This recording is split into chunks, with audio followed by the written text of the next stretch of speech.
Happy 1st of April. Today's famous date means lots of jokes, some funnier than others. The least funny of all, perhaps, is the fact that many policies from Rachel Reeves' first budget now begin to bite. My name's Tom Harwood and this is GBN Originals.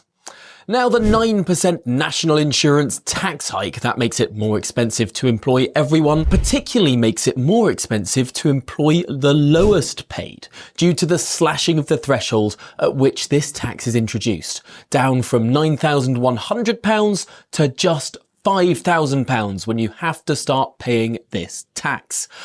Also coming in this April, the abolition of the non-dom rule, a populist policy change that has sent some of the richest people in this country packing, shifting more of the tax burden to those of us who don't happen to be billionaires. Yes, contrary to popular belief, non-doms do, or should I say did, pay tax on any of the income earned in the UK. British tax was of course applied. The non-dom tax relief was only applied to income earned overseas. That kept so many of those non-doms in this country, and yet now that rate has been abolished, so many are leaving. Also coming into effect from the 1st of April this year is the 6.7% hike to the national living wage. That's something we used to be more sensibly called the minimum wage, but it was rebranded by the Tories for no reason in particular other than to confusingly compete with a voluntary scheme that the Living Wage Foundation now have to call the real living wage. Are you keeping up? Well, it's easy to see how the first of these two policies, both tax hikes on non-doms and on the employees of big firms and indeed small firms and any firms at all, it's easy to see how those tax hikes hit working people.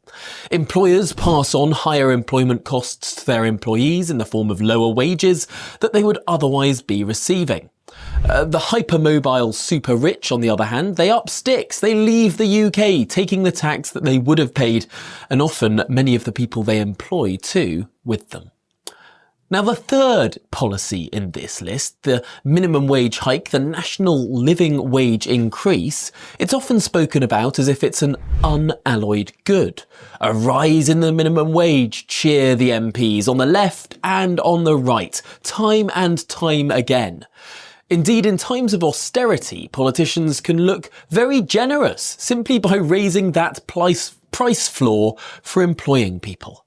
After all, it's not going to look like the government is spending or appear to cost taxpayers money.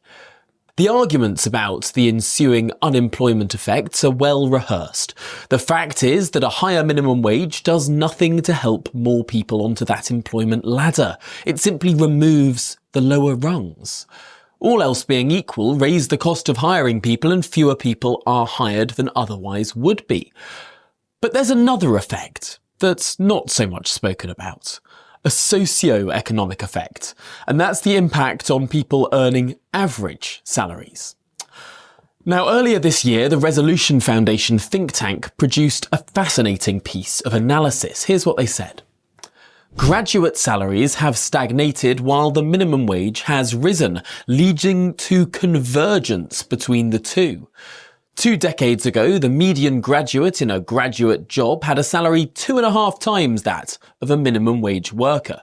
But by 2023, the typical graduate earned just 1.6 times a minimum wage worker.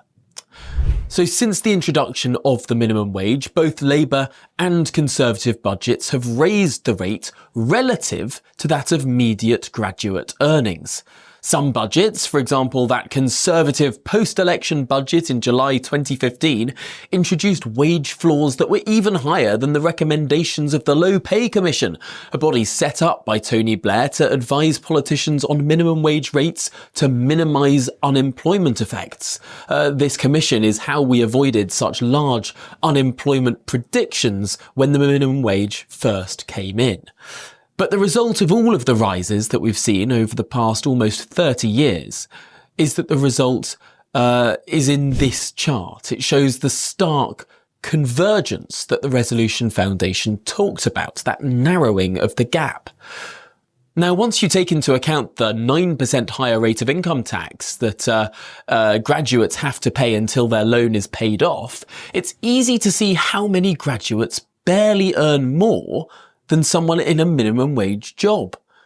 And as British graduate wages remain low compared to economies that are actually experiencing economic growth, today's minimum wage hike continues this trend of narrowing. So since that significant hike to relative graduate wages in 2015, the line between skilled and non-skilled wage rates becomes ever more blurred. A graduate data analyst or accountant might have expected to be paid significantly more than someone pulling pints or operating supermarket checkouts back in the day. Yet, thanks to stagnant productivity and low growth, graduate wages have, of course, been flat. Higher up the income scale, we feel the effect of this lack of productivity growth through those flat wages. But if you're on the lowest legally permissible wage, your salary has been pumped up by government diktat, as if there were no productivity crisis to speak of. In some ways, the cart has been put before the horse. This, of course, has had knock-on effects for prices. If bar, restaurant or cleaning staff have to be paid more, the price you pay for their services is higher too. So while people on middle incomes see wages stagnate, the nice things in life, like going out to eat or even just going to the pub, they get relatively more expensive. There's a clear psychological belly punch here too, and this is the significant point. It's almost just as depressing. Skilled workers who have invested years of their lives in education and training have seen wage rises far smaller than those at the bottom of the scale, than those minimum wage hikes. That flattens the distribution to the extent that suddenly we find ourselves in a position whereby teachers feel like barmen. Consistently, governments of all colours have taken the easy but perhaps more cowardly move to hike the wage floor ahead of, rather than commensurate with, wage rises further up the chain. Ahead of the hoped productivity growth that will, at the end of the day, have to pay for it all. And so the minimum wage creeps closer and closer to the average wage. This has societal implications. This can obviously feel deeply, deeply demoralising for those on average wages. But there's one man who might be delighted by all of this. The Treasury Minister Torsten Bell. Now, Bell ran the Resolution Foundation from 2015 up until he quit to land a safe Labour seat in Wales and become a Labour MP last year. Despite having previously served as Ed Miliband's Director of Policy, over the years successive Conservative governments have fallen over themselves to win approval from Torsten Bell's Resolution Foundation. Approval came in the form of distributional analysis charts, modelling how any policy might impact different income groups. If the chart showed a policy change helped those on the lowest incomes most, it won plaudits across the media. If, however, a policy helped rich people more than it did poor people, even if everyone got better as a result, then such a policy was scolded as heretical. Most Tory budgets, therefore, toed the line. Now take a look at this. This was the Resolution Foundation's chart that was presented to Liz Truss on the BBC's Laura Kuenssberg programme that helped force the 49-day Prime Minister into her first U-turn, hastening the end of her troubled premiership. The political attack was, of course, that rich people would get richer due to the abolition of the 45p income tax band, a tax cut that the CEBR assessed as being at least self-financing, and that even the IFS said might plausibly cost nothing at all due to that extra economic activity that's generated. Cutting that tax could well have not cost the Treasury a penny.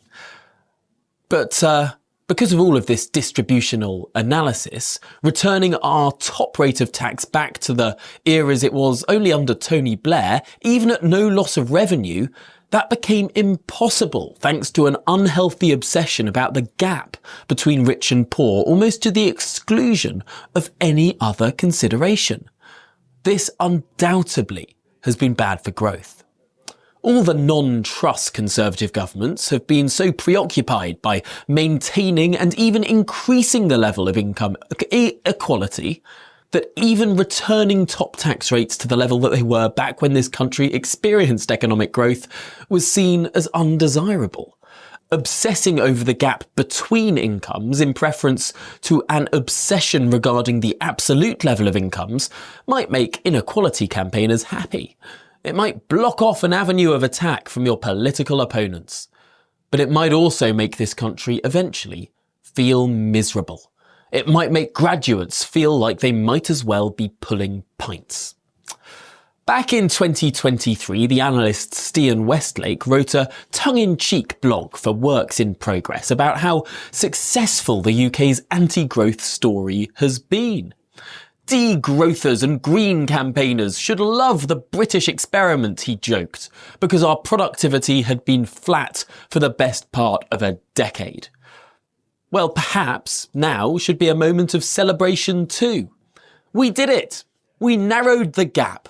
Graduates and minimum wage employees are now more equal than ever. And don't we all feel better for it? Well, what do you make of that? Do get involved in the comments section below. Have we raised minimum wages before raising those average wages? Has that been the wrong way round? Who on earth is going to pay for it? And have we made those on middle incomes feel much more worse off than they otherwise would be? Well, do get involved in that conversation, and don't forget to subscribe to the GB News YouTube channel for so much more original content.